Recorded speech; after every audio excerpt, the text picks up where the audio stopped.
Captain America brave new world ஃபைனலாக ஓடிடியில் release ஆயிருச்சு. நம்ம ஜியோ ஹாட்ஸ்டாரில் தமிழ் டப்பிங்கோட அவைலபிளாக இருக்குது. இந்த படத்தை தேட்டரில் மிஸ் பண்ணியிருந்தீங்கன்னா கண்டிப்பாக மறக்காமல் செக் அவுட் பண்ணி பாருங்க.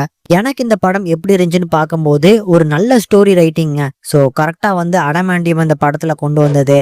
ஸோ அதை வச்சு யூஎஸ் கவர்மெண்ட்டை சேர்ந்த பிரசிடென்ட் நம்ம ரோஸ் வந்து பார்த்தீங்கன்னா உலக நாடுகளோட ஒரு ஒப்பந்தம் பண்ண பார்க்குறாரு. அதுக்கான ஒரு மீட்டிங் ஒயிட் ஹவுஸ்ல நடந்துட்டு இருக்கும்போது அங்க ஒரு பெரிய சம்பவம் நடக்குது. இதனால நம்ம ஹீரோ கேப்டன் அமெரிக்கா இருக்கார் பார்த்தீங்களா, நம்ம சாம் வில்சன். ஸோ அவரோட கோச் வந்து பாதிக்கப்பட்டு ஜெயிலுக்கு போறாப்ல. ஆனா அவருக்கு என்ன நடந்துச்சு அப்படிங்கிறது அவருக்கே தெரியல.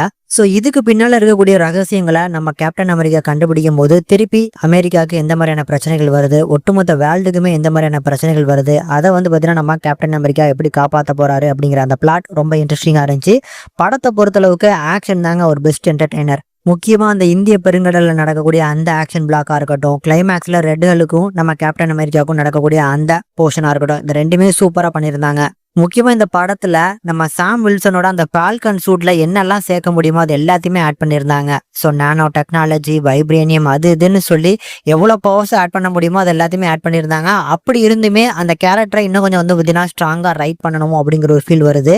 ஆனா அந்த கிளைமேக்ஸ் வரும்போது ஒரு சூப்பர் சீரமே இல்லாதால் ரெட் ஹல்கை வந்து சமாளிக்கிற அந்த போர்ஷன் கண்டிப்பா நல்லா இருந்துச்சு. அந்த கிளைமேக்ஸ்க்காக கண்டிப்பா அந்த படத்தை ட்ரை பண்ணி பார்க்கலாம். ஒரு மஸ்ட் வாட்சபிள்.